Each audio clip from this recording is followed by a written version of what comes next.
She crawled under a Mafia boss's table, shaking, bleeding, whispering, "Please, don't tell him I'm here." Seconds later, her violent ex stormed in, eyes scanning every booth like a predator sniffing blood. And when his gaze locked on the man hiding her, the entire diner froze because no one lies to Derek Colley and walks out alive. If you're hooked in and want to enjoy this story, go ahead and subscribe, and drop a comment letting me know where you're watching from. It's always amazing to see where everyone's watching. Plus, tomorrow I've got another incredible story lined up, and you definitely don't want to miss it. Alright, back to the story.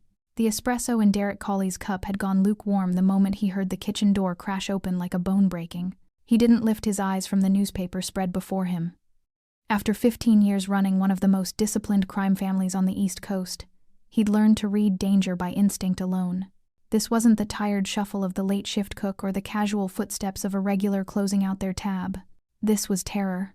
Through his peripheral vision, he caught movement, a blur of black and white uniform, too frantic, too low to be anyone walking normally. The figure moved like something fleeing a wildfire, all desperation and survival instinct. Then she was beneath his table. Derek's Italian leather boots had just enough clearance from the black and white checkered floor for a woman to press herself into the shadows. He felt trembling fingers wrap around his ankle, cold as winter steel, and a voice, raw, broken, rose from the darkness below. "Please, don't tell him I'm here." Across the booth, Vincent's fork froze halfway to his mouth.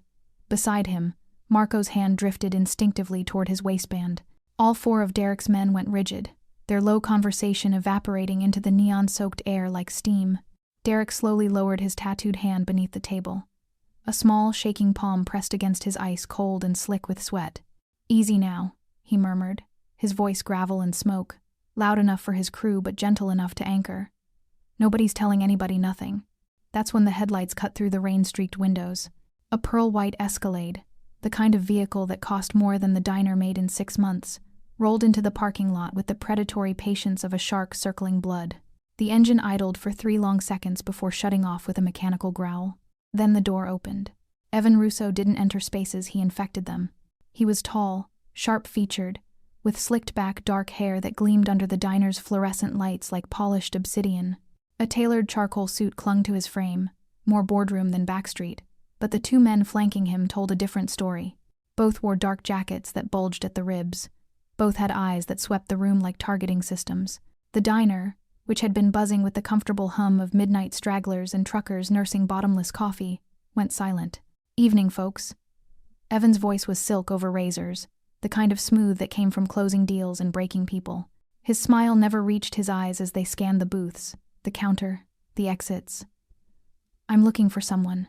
Young woman, mid-20s, Latina, probably scared out of her mind."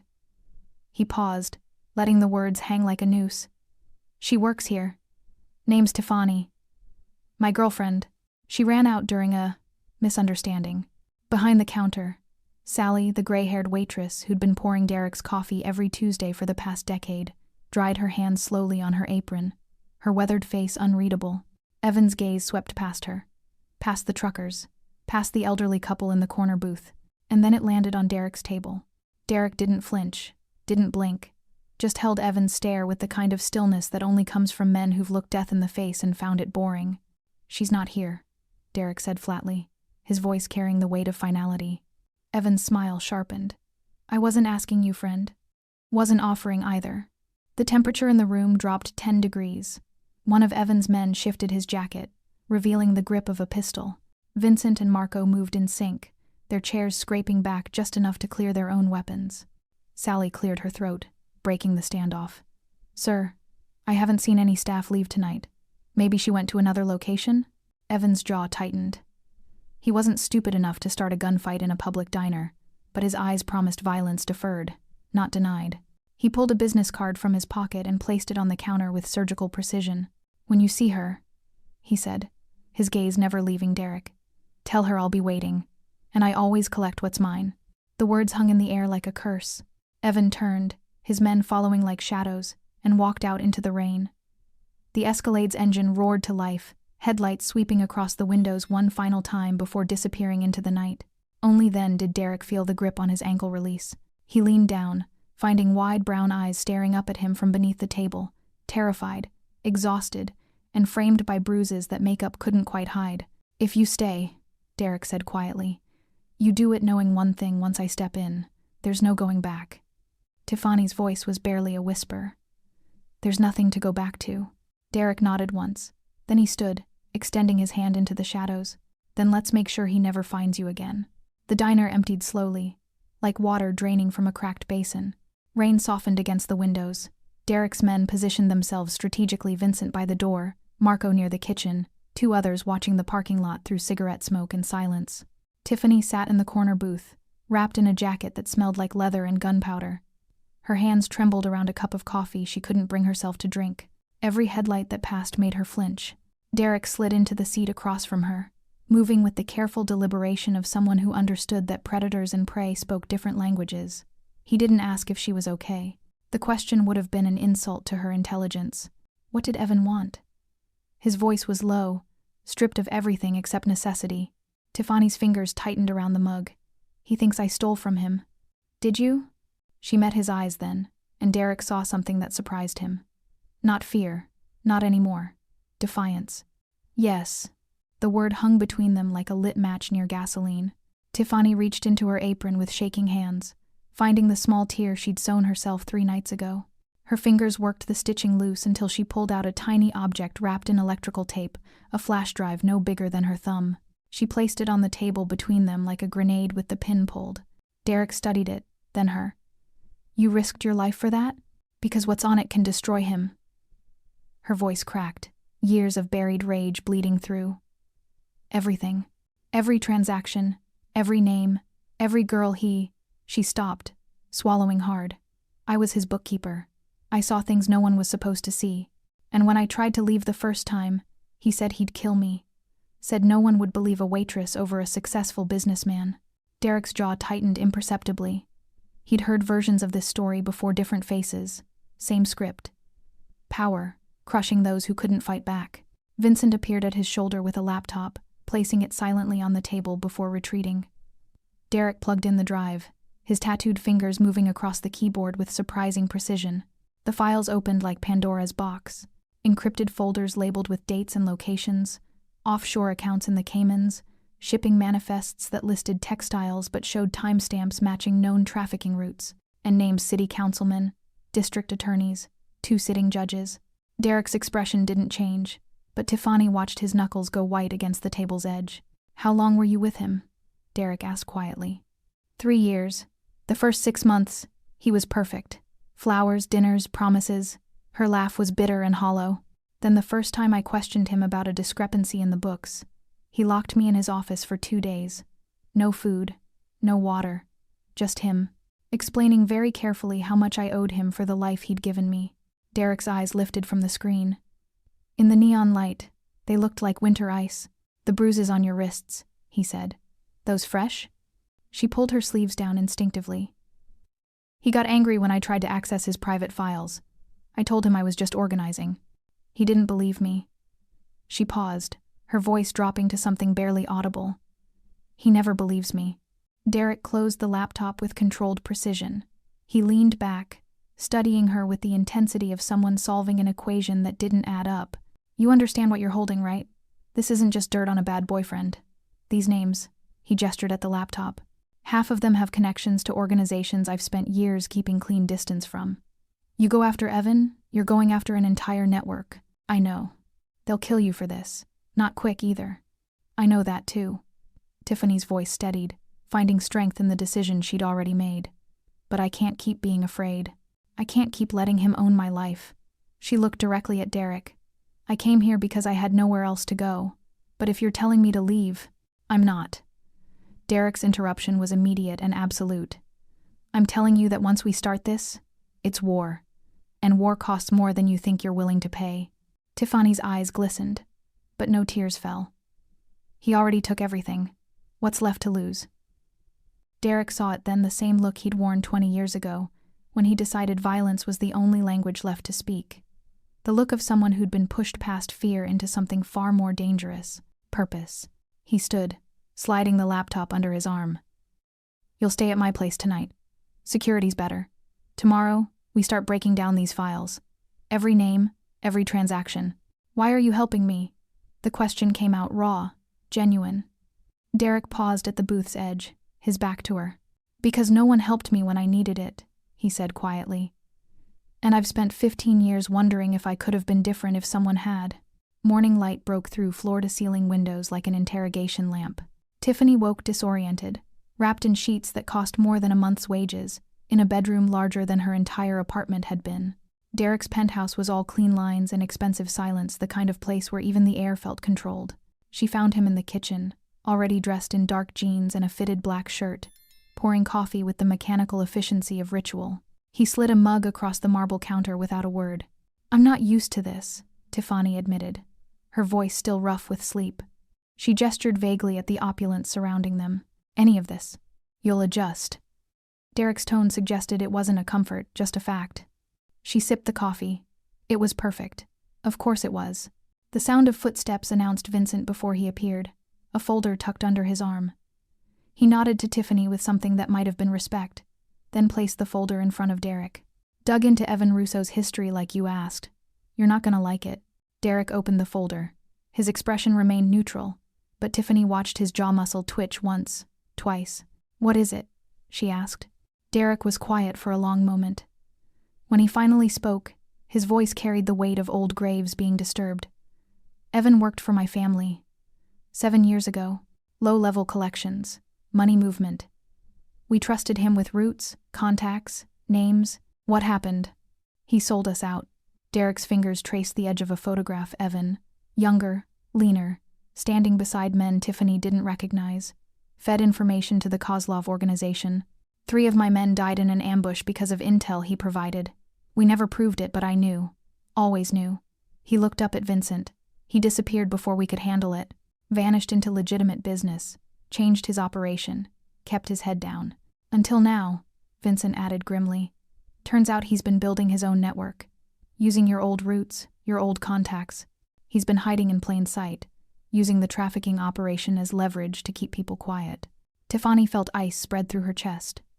So when he found me 3 years ago, wasn't coincidence, Derek finished. Men like Evan, they're strategic. You were young, smart, had bookkeeping experience.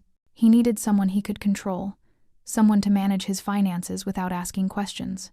The coffee in Tiffany's hand suddenly tasted like ash. I was a tool, from the very beginning.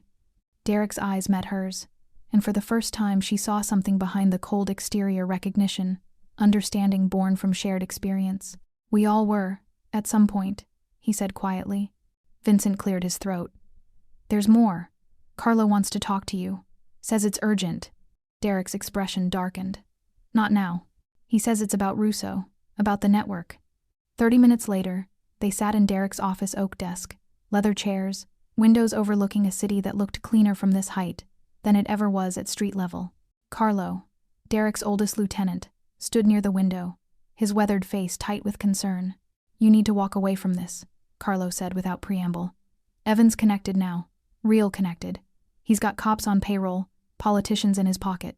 You go after him, you're going after people who can make us all disappear. Then we disappear them first, Derek replied flatly. This isn't strategy, Derek. This is personal. Carlo's gaze flicked to Tiffany, then back. And personal gets people killed. He betrayed us once. You want to let him do it again? I want us to survive. Carlo's voice rose, frustration bleeding through years of loyalty. He's not worth it. She's not. He stopped himself, but the damage was done. Tiffany stood abruptly, her chair scraping against hardwood. I'll leave. I don't want anyone dying because of me. Sit down. Derek's command was soft but absolute. He kept his eyes on Carlo. How long have we worked together? 15 years. And in 15 years, when have I ever walked away from unfinished business? Carlo's jaw worked. This is different. No, it's exactly the same. Derek leaned forward, his voice dropping to something dangerous. Evan used us. Used our roots, our trust, our people. Then he vanished and built an empire on our corpses. Now he's trafficking women, buying officials. And you want me to let that slide because it's inconvenient? I want you to think about what you're risking. I know exactly what I'm risking. Derek's gaze shifted to Tiffany. She came here for help. And I gave my word. Carlo shook his head slowly. Your word's gonna get us all killed. He left without waiting for dismissal, the door closing with a finality that felt like a warning. Tiffany remained standing, her hands trembling. He's right. I shouldn't have come here. I shouldn't have. Stop. Derek crossed to her in 3 strides. You did the only thing you could, and Carlo's wrong about one thing. What's that? This isn't just about you anymore. His voice carried the cold certainty of a man who'd already made his choice. It's about the debt Evan owes. And debts like that? They always get collected. The nightclub called Velvet Halo pulsed like a diseased heart in the city's east side. From the outside, it looked like every other high-end establishment: velvet ropes, beautiful people, bass that you felt in your chest before you heard it. But Vincent's surveillance photos told a different story. Derek spread them across his desk like tarot cards predicting violence.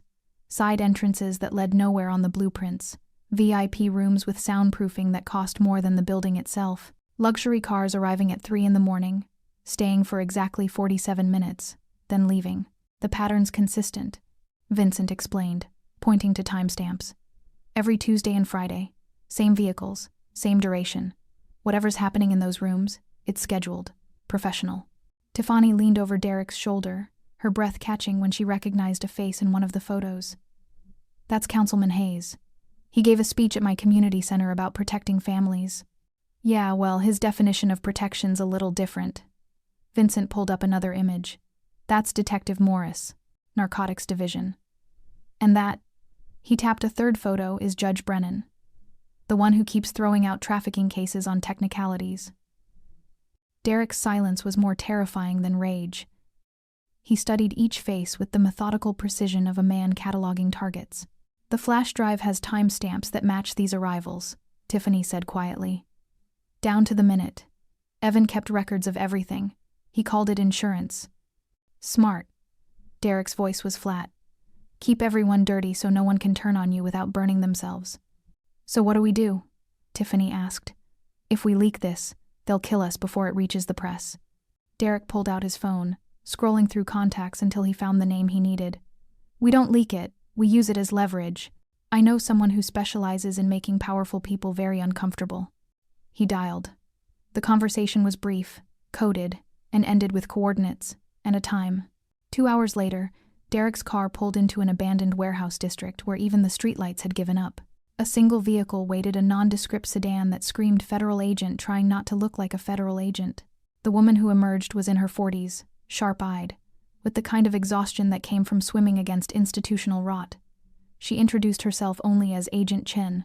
You said you had something that would interest me, she said, skipping pleasantries.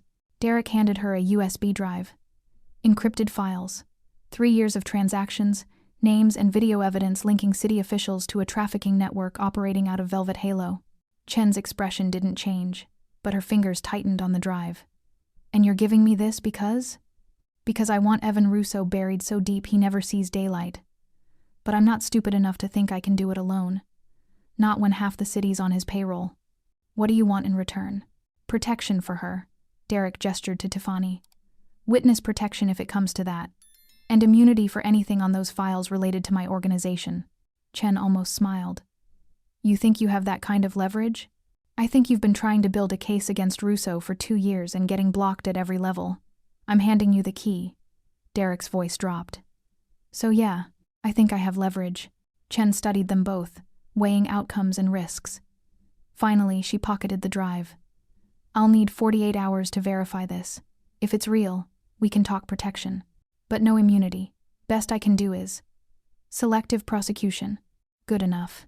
They were back in the car, halfway to the penthouse, when Derek's phone rang. Vincent's voice came through tense, clipped. We've got a problem. Someone hit the garage. Car bomb. 2 men down. Derek's knuckles went white on the steering wheel. Who? Tony and Luca. Tony's dead. Luca's in surgery. Vincent paused. Message was clear, boss. They spray-painted the wall. Stay out of this. The car filled with terrible silence. Tiffany's voice was barely a whisper. This is my fault. No. Derek's response was immediate, razor sharp. This is Evan reminding us what kind of man he is. Like we needed the reminder. But those men knew the risks. Derek pulled over, turning to face her fully. His eyes were glacial, but beneath the ice something blazed. You think I didn't know this would cost blood? You think I thought we'd walk into his empire and he'd just surrender? He took a breath, forcing control back into his voice. Tony chose this life. So did Luca. So did I. This is what we do. We stand between monsters and the people they want to hurt, even when it kills us. I don't want anyone else dying for me, Tiffany said, tears finally breaking through. Then don't make their sacrifice meaningless. Derek's jaw set like concrete. We finish this. We burn his network to ash, and we make damn sure every person he's ever hurt knows that someone finally stood up. He pulled back onto the road, accelerating into the night. Behind them, sirens wailed, like ghosts mourning the dead.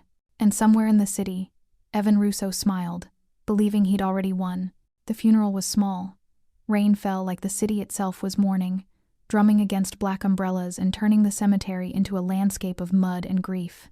Tony's wife stood at the graveside, her face a mask of controlled devastation, their 2 children clinging to her legs like anchors. Derek stood apart from the crowd, watching. He'd paid for everything: the casket, the plot, the college funds for the kids. Money couldn't resurrect the dead, but it was the only language he knew for apology. Tiffany stood beside him, her presence a reminder of why the grave was being dug in the first place. His daughter's 7, she whispered, watching the little girl with dark pigtails try to understand why her father wasn't coming home. Same age I was when my dad left, except hers didn't choose to go. Derek said nothing. There was nothing to say that wouldn't sound like justification. After the service, they returned to the penthouse. Derek's men were already gathering a war council forming in the living room. Maps of Evan's properties, surveillance photos, known associates, the machinery of retaliation grinding into motion. But Tiffany couldn't focus on the strategy. She kept seeing Carlo in the corner, his phone screen glowing as he typed something and quickly pocketed it. The gesture was subtle, practiced, the kind of motion someone makes when they've done it 100 times before. Her bookkeeper's instinct kicked in, the same instinct that had noticed Evan's discrepancies 3 years ago. Pattern recognition. Behavioral anomalies. She waited until the meeting dispersed, until Carlo headed toward the bathroom. Then she followed. The hallway was empty, elegant, lined with abstract art that probably cost more than most people's houses. Carlo's jacket hung on a hook outside the bathroom door, and Tiffany's hands moved before her conscience could stop them. The burner phone was in the inside pocket, still warm. Her fingers trembled as she opened the recent messages. The number was unlisted, but the texts were damning. Meeting at the penthouse tonight. Full crew. 9 p.m. He's planning something big. Wants to hit Velvet Halo directly. The girl's still with him. Access to everything. The bathroom door opened. Carlo froze, his eyes dropping to the phone in her hands. For 3 seconds, neither of them moved. Then his expression shifted from shock to calculation to something like resignation. Give me the phone, Tiffany. You're feeding him information. Her voice shook, but she didn't back down. You told Evan where we'd be. The garage. Tony died because of you. You don't understand what you're looking at. I understand betrayal pretty well, actually. She held the phone up. How long? How long have you been selling Derek out? Carlo's jaw tightened. Since the moment you walked into that diner and made this personal. Evan offered me a way out, a clean exit with enough money to disappear. All I had to do was keep him informed. You got Tony killed for money? I got Tony killed trying to save the rest of us. Carlo's voice rose, cracking with something between guilt and desperation. Derek's walking us into a war we can't win. Evan's got the whole city in his pocket. Judges, cops, politicians, you saw the files. We're not taking down one man. We're taking on an entire system. And systems don't fall. They crush people stupid enough to fight them. So you just gave up? Decided to help the monster? I decided to survive. Carlo took a step closer. And you should too. Take the money Evan's offering and disappear. Derek's already dead, he just doesn't know it yet. And everyone standing beside him? We're all corpses waiting to drop. Tiffany's grip tightened on the phone. Derek trusted you. Derek's trust is a death sentence. Carlo's eyes softened slightly, almost pleading. I've followed him for 15 years, watched him make the hard calls, bury the bodies, carry the weight. And you know what I learned? Loyalty doesn't keep you warm when you're bleeding out in an alley. It just makes sure you die for someone else's cause. His cause is stopping Evan from hurting more people. His cause is redemption he'll never get. Carlo shook his head. You think saving you makes up for the things he's done? The people he's killed? Derek's not a hero, kid. He's just a different kind of monster. And monsters always destroy the things they try to protect. The sound of footsteps echoed down the hall. Derek appeared, his eyes moving from Tiffany to Carlo to the phone in her trembling hands. His expression didn't change, but the temperature in the hallway dropped 20 degrees. How long? Derek's voice was quiet, deadly. Carlo straightened, meeting his gaze. Long enough. Derek's hand moved to his waistband, but Tiffany stepped between them. Don't. Please. Just let him leave. He got Tony killed. And killing him brings Tony back? Tiffany's voice cracked. I've seen enough death. Please, Derek. Just let him go. Derek stared at Carlo with 15 years of history and partnership reflected in his eyes. Then, slowly, he lowered his hand. You've got 60 seconds to walk out that door. After that, if I ever see you again, I won't hesitate. Carlo nodded once. Then he turned and walked toward the elevator, each step echoing like a countdown. When the doors closed, Tiffany finally released the breath she'd been holding. Derek took the phone from her hands, scrolling through the messages. His expression remained carved from stone, but she saw his grip tighten until the screen cracked. He was right about one thing, Derek said quietly. What's that? This is a war we might not survive. 3 days passed in the penthouse like living inside a pressure cooker. Derek's men rotated shifts, turning the luxury apartment into a fortress. Vincent swept for bugs twice daily. Marco monitored traffic cameras. Every curtain stayed drawn. Tiffany felt like a ghost haunting someone else's life. She found Derek in his office past midnight, the glow from his laptop painting shadows across his face. Empty coffee cups surrounded him like casualties. He'd been cross-referencing the flash drive data with property records for hours, building a map of Evan's empire one connection at a time. You should sleep, she said from the doorway. So should you. She entered anyway, sinking into the leather chair across from him. I can't just hide here while you do everything. I need to help. Derek didn't look up from the screen. You've already helped. The drive, the information, isn't enough. Tiffany leaned forward, her voice urgent. I know how Evan operates. I know his patterns, his contacts, the way he structures deals. For 3 years, I was the one organizing his life. She paused, gathering courage. Let me use that against him. Derek's fingers stilled on the keyboard. What are you suggesting? There's someone. One of Derek's regular informants, a guy named Jimmy Torino who runs a pawn shop on 5th. He passes information to both sides, always playing the middle. Tiffany pulled out her own phone, showing Derek surveillance photos she'd taken from his files. He's also on Evan's payroll. I've seen the transactions. And he's meeting with Detective Morris tomorrow night. I saw it in the messages on Carlo's phone before you broke it. She met Derek's eyes. If we can record that meeting, get Morris on camera taking money from someone in Evan's network, we'll have proof the police are compromised. Agent Chen could use that. Agent Chen. Derek studied her, seeing something he hadn't noticed before. The trembling waitress who'd hidden under his table was gone. In her place sat someone harder, sharper. You understand what you're proposing? If they catch you recording, they'll kill me. I know. Tiffany's voice didn't waver. But they're going to try killing me anyway. At least this way. I'm fighting back. Derek was quiet for a long moment. Then he nodded. We do it smart. You wear a wire, but Vincent and I stay close. First sign of trouble, we extract you. Agreed. And Tiffany? Derek's gaze intensified. Once we do this, there's no pretending you're just a witness anymore.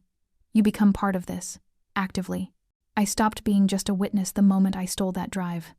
She smiled grimly. Besides, I'm tired of being the victim in my own story. The next night, Tiffany walked into Jimmy Torino's pawn shop, wearing a wire smaller than a dime, taped beneath her bra. Her heart hammered against her ribs, but her hands stayed steady. The shop smelled like old electronics and desperation. Security cameras covered every angle, which meant Derek's team, parked in a van 2 blocks away, could see everything. Jimmy looked up from behind bulletproof glass, his weasel features tightening with recognition. You shouldn't be here. I need to talk about Evan, Tiffany said clearly, making sure the wire caught every word. I know you've been passing him information about Derek Cawley's movements. Jimmy's eyes darted to the cameras, then back. I don't know what you're talking about. Really? Because I have bank records showing regular deposits from one of Evan's shell companies to your account. $5,000 every 2 weeks. Payment for services rendered. She was bluffing the records existed, but she hadn't brought them. Her bookkeeper instincts supplied the details with enough confidence to sound real. Jimmy's face paled. "You're wearing a wire." "Smart guess. You stupid." He reached for something under the counter. The back door burst open. Detective Morris entered, his police jacket unzipped, irritation carved into his features. "Jimmy, what the hell is—" He stopped cold, seeing Tiffany. Perfect timing. "Detective Morris." Tiffany kept her voice level, letting the wire capture everything. "I didn't know you made house calls to pawn shops at midnight." Morris's hand drifted toward his service weapon. "Miss, I'm going to need you to leave. Police business." "Funny. I thought accepting bribes from criminal organizations wasn't standard police business. Or is that a new policy?" She watched his expression shift from confusion to fury to calculation. "How much is Evan paying you to look the other way?" "More than Jimmy gets, I hope." "You're taking a bigger risk." "You don't know what you're doing," Morris said, his voice low and dangerous. "I know exactly what I'm doing." Tiffany pulled out her phone, showing them the screen a live stream connecting to Agent Chen's secure server. "And so does the FBI. Smile, detective. You're being recorded by more than just me." Morris lunged forward, but the shop's front window exploded inward. Derek and Vincent came through like avenging angels, weapons drawn, moving with the brutal efficiency of men who'd done this 1,000 times. "Hands where I can see them," Derek ordered, his gun trained on Morris. The detective froze, weighing options. Then, slowly, he raised his hands. 2 hours later, back at the penthouse, Tiffany sat on the balcony wrapped in a blanket, adrenaline finally fading into exhaustion. Derek joined her, 2 glasses of whiskey in hand. "That was reckless," he said, offering her a glass. "That was necessary." She took a sip, the burn grounding her. "Did Chen get the footage?" "Every frame. Morris is already in federal custody. Jimmy's talking in exchange for protection." Derek looked at her with something that might have been admiration. "You did good." "I did what you taught me." "What's that?" "That sometimes the most dangerous thing you can do is stop being afraid." Derek smiled, the first real smile she'd seen from him. "You're starting to sound like me. God help us both." They sat in comfortable silence, watching the city lights blur in the distance.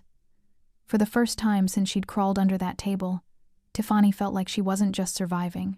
She was winning. The warehouse on Pier 9 had been abandoned for 3 years, rusting quietly into the harbor like a beached ship. Vincent had chosen it specifically isolated, multiple exits, clear sightlines. The meeting with Agent Chen's task force was supposed to be routine. Hand over additional evidence, coordinate next steps, establish timeline for Evan's takedown. Derek should have known better than to trust routine. They arrived at dawn, when the sky was still gray and uncertain. Derek, Vincent, Marco, and 2 others, a skeleton crew. Tiffany had insisted on coming despite Derek's protests. "I'm the one who knows the financial structure," she'd argued. "They'll need me to walk them through the accounts." Now, standing in the cavernous space with morning light bleeding through broken windows, Derek's instincts screamed danger. The task force was late. 15 minutes. Then 30. "Something's wrong," Vincent muttered, hand resting on his concealed weapon. Derek's phone buzzed. "Unknown number," he answered. "Hello, Derek." Evan's voice was silk and venom. "I believe you have something of mine." Derek's blood turned to ice. "How did you—" "Carlo, please." He was useful but obvious. Evan's laugh was cold. "You should have killed him when you had the chance. Before he told me everything, including where you'd be this morning." The line went dead. Derek spun toward Tiffany. "Get down." The first bullet shattered a window. Then the world exploded into chaos. Gunfire erupted from elevated positions, the catwalks, the loading platforms, every high point.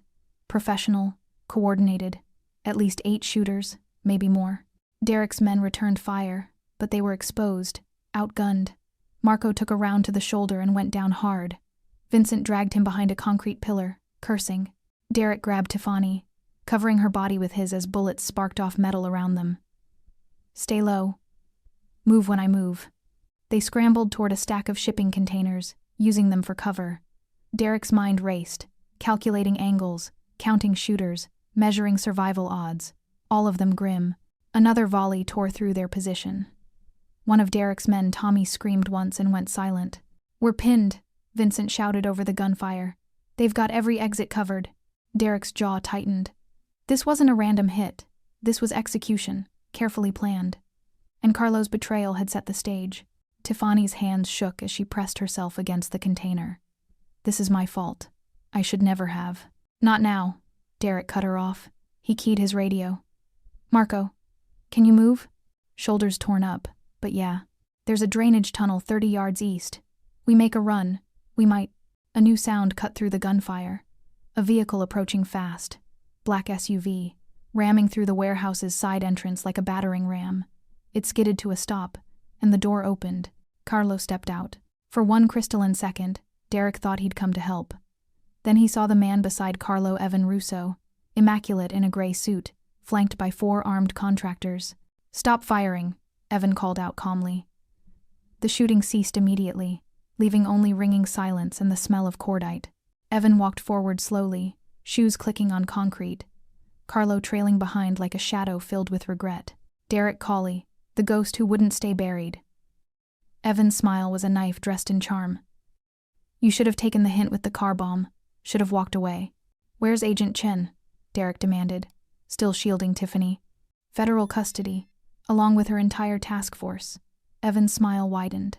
"Turns out when you have a federal judge in your pocket, you can make pesky investigations disappear."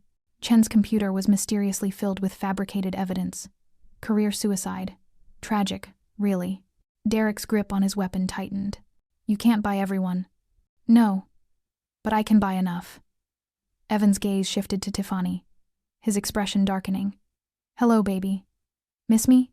Tiffany stood slowly, Derek's hand on her arm trying to hold her back. But she shook him off, stepping into view. "You're going to lose, Evan. Even if you kill us, the evidence is already out there. Evidence that's been thoroughly discredited by federal investigators." Evan skecked. Poor Agent Chen, building a case on falsified documents. Conspiracy theories. No one will believe anything tied to her now. Carlo stepped forward, his face ashen. "Evan, you said if I gave you the location, you'd let them walk away." "I said a lot of things." Evan didn't even look at him. "Just like you said a lot of things to Derek for 15 years. We're all liars here." Evan didn't even. He raised his hand, and his contractors lifted their weapons. Derek pushed Tiffany behind him, weapon raised, knowing it was futile. They were surrounded, outgunned, out of options. This was how it ended. Not in glory, but in a rusted warehouse with morning light streaming through bullet holes. Then Carlo moved. He drew the pistol Derek hadn't taken from him 3 days ago, the mercy that was supposed to mean exile, not redemption, and fired 3 times in rapid succession. 2 of Evan's contractors dropped. The 3rd took cover. Chaos erupted again. "Go!" Carlo screamed at Derek. "The tunnel! Now!" Derek didn't hesitate. He grabbed Tiffany and ran, Vincent hauling Marco along beside them. Gunfire exploded behind them, Carlo's final stand buying seconds they didn't deserve. They hit the drainage tunnel as bullets sparked off the entrance. The darkness swallowed them, echoes of violence chasing them through the black. Behind them, Carlo's gun clicked empty. There was a single shot, then silence. They emerged 3 blocks away, gasping, covered in grime and blood that wasn't all theirs. Marco's shoulder bled freely. Vincent's face was carved with fury and grief, but they were alive. Tiffany collapsed against a wall, shaking uncontrollably. "Carlo, he saved us. After everything, he remembered who he was," Derek said quietly, staring back toward the warehouse. "In the end, that's all any of us can do." Vincent's radio crackled. A voice Derek didn't recognize. "Cawley? Agent Maria Santos, FBI. Chen briefed me before they took her. I've got your evidence, all of it, and I'm not on Evan's payroll. If you're still breathing, we need to talk. Now." Derek met Tiffany's eyes. They were battered, hunted, pushed to the edge, but the war wasn't over. "Where?" Derek said into the radio. Santos gave coordinates, a safe house, federal protection, or another trap. Either way, they had no choice but to walk into it. The rain returned on a Tuesday, exactly 6 weeks after the warehouse bloodbath. It hammered the diner's tin roof like impatient fists, turning the parking lot into a mirror of broken neon. Inside, the smell of fresh paint mixed with old grease. Sally had finally retired, and the new owner had scrubbed the place until it gleamed. But the checkered floor still carried ghosts, a faint boot print of espresso from that first night, a scar in the vinyl where a bullet had ricocheted. Derek sat in the same corner booth, newspaper folded to the racing section he never read. his coffee steamed untouched. Vincent stood by the jukebox, pretending to study song titles. Marco nursed a soda at the counter, shoulders still in a sling. 2 more men lingered outside under umbrellas, watching the street like hawks. They weren't here for pancakes. Tiffany moved behind the counter in a crisp white apron, hair pulled back, hands steady as she refilled salt shakers. She'd insisted on reopening the diner herself, said the place had saved her once, and now she'd return the favor. Derek had argued until his voice cracked. She'd won with 3 words. My turn. The bell above the door jingled at 11:47 p.m. Evan Russo stepped in first, rain dripping from his cashmere coat. The tailored suit beneath was new, but the arrogance was vintage. A fresh scar ran from his left ear to jaw courtesy of the warehouse glass Tiffany had shattered across his face. 4 men followed, spreading out with practiced menace. The diner's 3 late-night customers, a trucker, a nurse, an insomniac poet froze mid-bite. Evan's smile was a razor dipped in honey. Evening, folks. We're closed for a private party. The trucker reached for his wallet. I'll just sit, Evan said softly. The man sat. Tiffany's hand slipped beneath the counter, fingers brushing the panic button Derek had installed. She didn't press it. Not yet. Evan's gaze found Derek. You always did like this dump. Sentimental. Derek folded the newspaper with deliberate calm.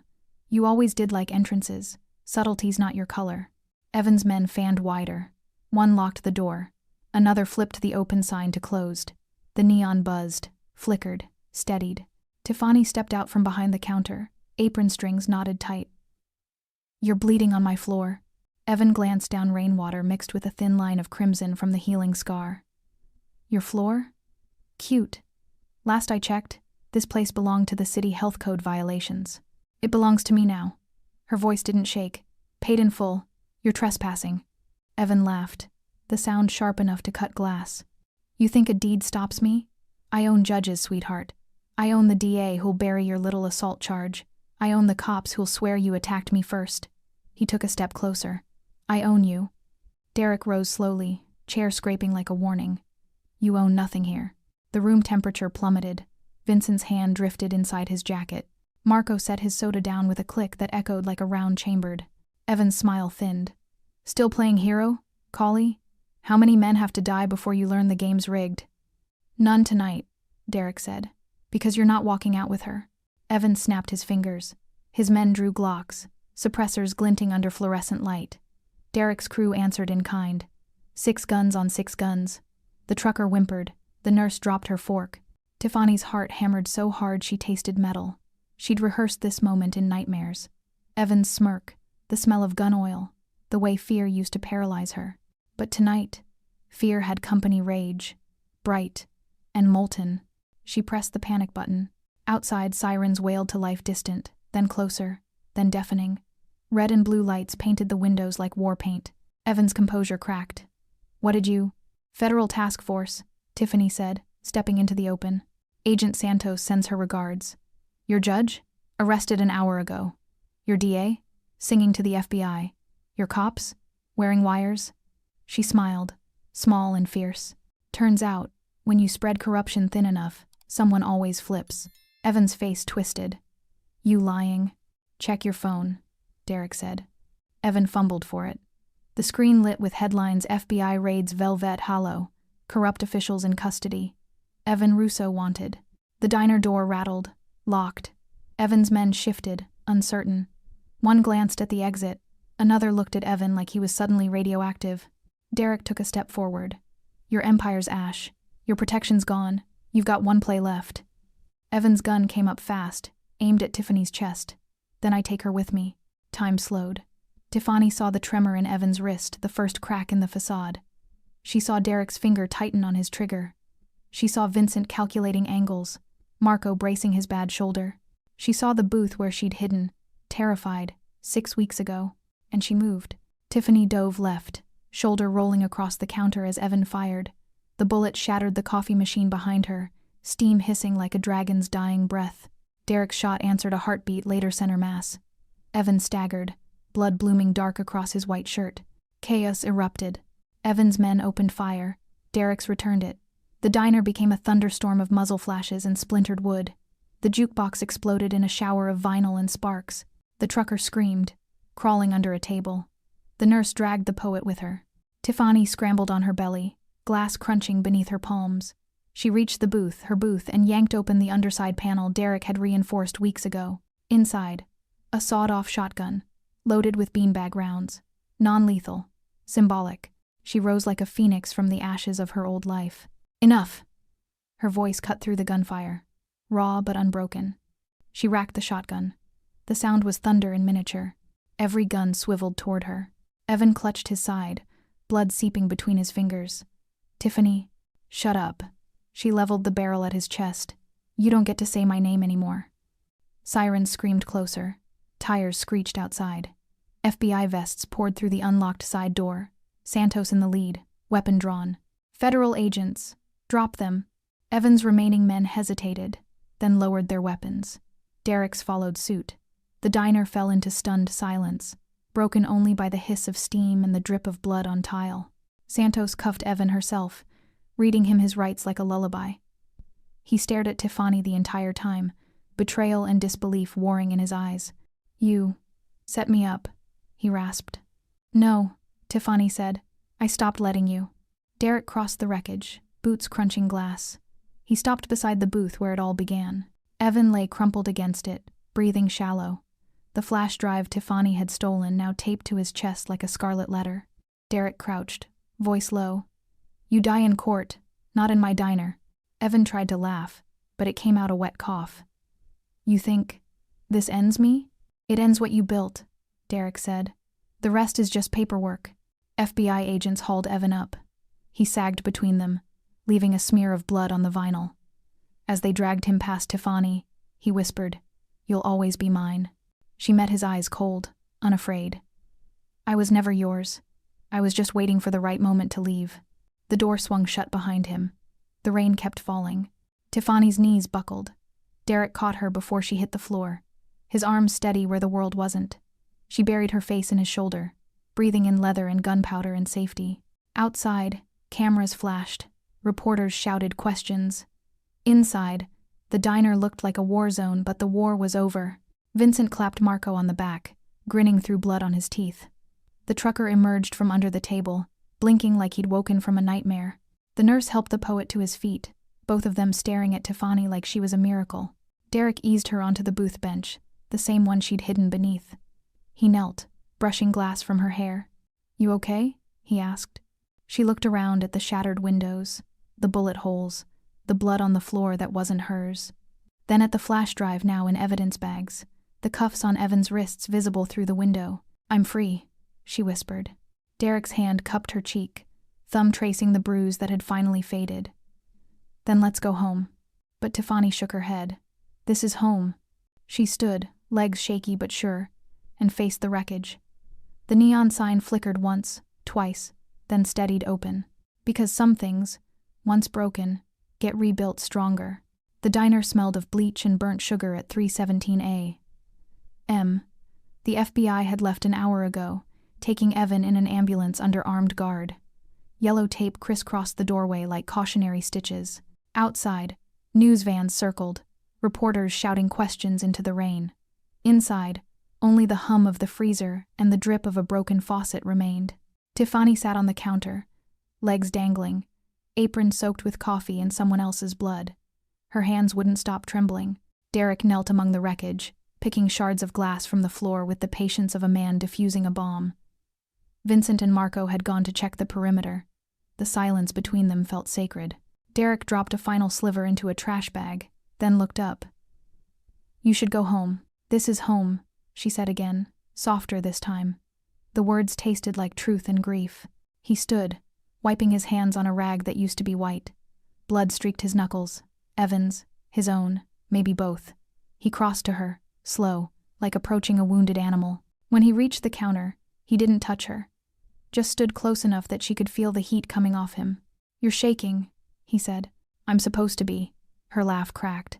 I just shot at the man who owned my nightmares for 3 years, and he bled on my floor. Derek's eyes flicked to the booth, now a crime scene outline in tape. He bled because you stopped letting him own you. Tiffany slid off the counter, bare feet on cold tile. She walked to the booth and sat where she'd hidden that first night. The vinyl was torn, stuffing spilling like guts. She traced the bullet hole with one finger. "I used to pray here," she whispered. "Under the table. Begged God, the universe, anyone, please don't let him find me." She looked at Derek. "You answered instead." He stayed standing, hands at his sides. "I answered because I recognized the prayer.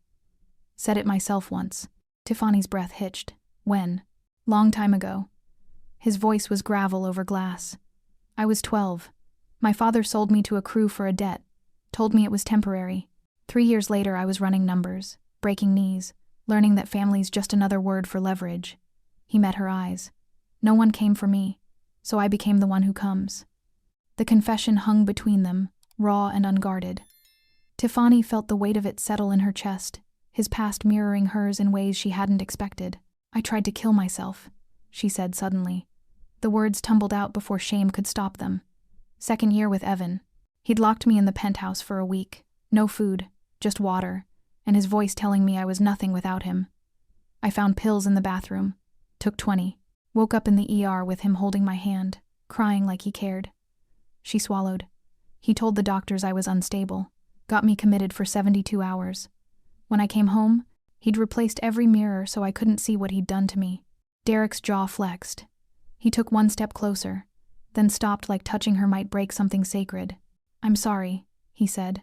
The apology was simple, devastating. "Don't be." Tiffany stood, closing the distance herself. "You gave me a mirror tonight, showed me I'm not the girl who hides anymore." She reached for his hand. He let her take it. His palm was calloused, warm, steady. She turned it over, tracing the tattooed knuckles, loyalty inked in Old English, a skull wearing a crown. "You don't owe him your pain anymore," he said, echoing her earlier thought. "You owe yourself peace." The tears came then silent, unstoppable.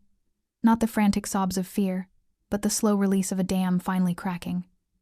Derek didn't move to wipe them away. He just held her gaze, letting her cry without audience or judgment.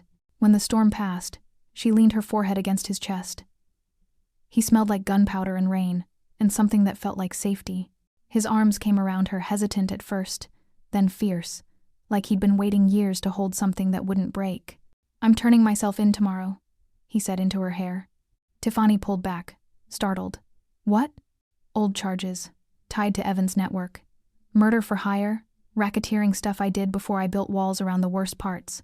His voice was steady, resolved. "Santos offered a deal. Full testimony, evidence on the bigger fish. In exchange, they bury the bodies I can't resurrect. You'll go to prison. Maybe. Probably.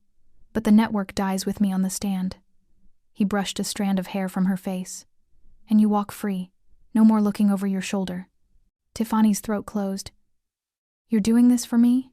"I'm doing it because it's right." A ghost of a smile. "And because someone has to finish what you started." She wanted to argue, scream that he didn't owe the world atonement, that redemption wasn't a sacrifice. But the look in his eyes stopped her. This wasn't guilt, it was choice. "I'll wait," she said. "Don't." He cupped her face. "Live. Open the diner. Help the next girl who runs in here bleeding. Be the person I couldn't be at 12. The bell jingled.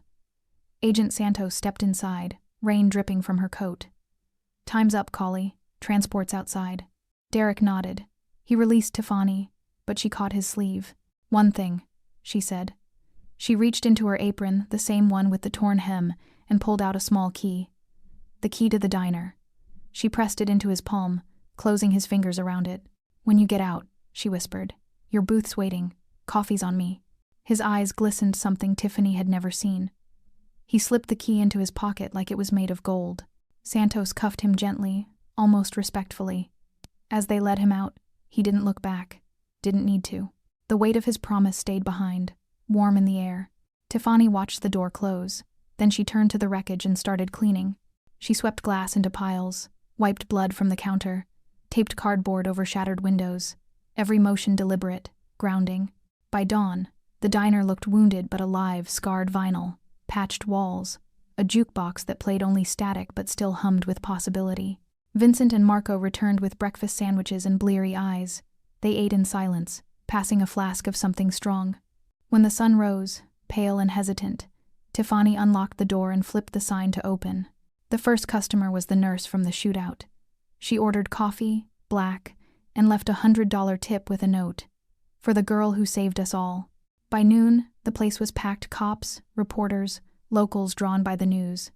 Tiffany moved between tables with steady hands, refilling mugs, taking orders, smiling like she'd been born to it. No one saw the tremor when she passed the booth.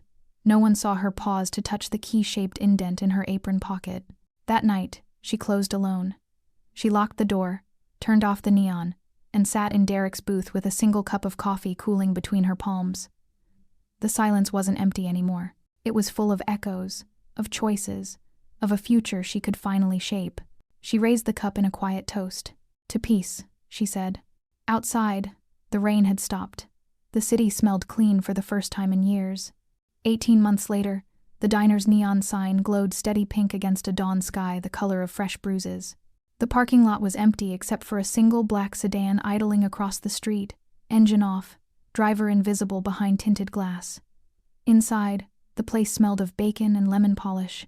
The jukebox, repaired with parts salvaged from 3 different decades, played Billie Holiday low enough to feel like a heartbeat.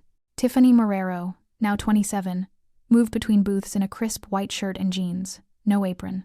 Her name was on the deed, the health permit, the bank loan inked in her own steady hand. The bruises had faded to memory. The only mark left was a thin scar on her left palm, where Evan's glass had sliced her the night she broke free. She set a plate in front of Mrs. Alvarez, the gray-haired regular who'd been coming since Sally's days. "Extra crispy, just like you like." Mrs. Alvarez patted her wrist. "You're a miracle, mija. This place was dead. Now it's family." Tiffany smiled, real, wide, unforced. She'd heard the word miracle a lot lately, from the city council, when they gave her a community service award, from the support group she hosted every Thursday for women who'd escaped worse than she had, from the headlines that still called her the waitress who took down a kingpin. She didn't correct them. Truth was messier, but it was hers. At 6:03 a.m., the bell jingled. A young woman stumbled in, 19, maybe 20, soaked from the rain that had rolled in overnight. Her hoodie was torn at the sleeve, one eye swelling shut. She clutched a duffel like it held her entire life. Tiffany's heart stuttered. She knew the look, knew the tremor in the girl's hands, the way she scanned exits before breathing. "Hey," Tiffany said softly, meeting her halfway. "You're safe here." The girl's knees buckled. Tiffany caught her, guiding her to the corner booth, the same one where everything had begun and ended. She poured coffee without asking, slid it across the table with 2 sugars and a kindness that didn't demand answers. "I'm Mia," the girl whispered after a minute. He said if I left, he'd find me, that no one would believe me." Tiffany sat opposite her, folding her hands like Derek once had. "He's wrong. You're here. That's the first truth. The rest we'll handle together." Mia's tears fell into the coffee, rippling the surface. "I don't have anywhere to go. You do now." Tiffany reached under the table, her table, and pressed a small brass key into Mia's palm. "Upstairs apartment. Locks new, showers hot. Sleep as long as you need." Mia stared at the key like it was a lifeline. "Why are you helping me?" Tiffany glanced out the window. The black sedan was still there, a shadow keeping watch. "Because someone helped me once, and I promised I'd pay it forward."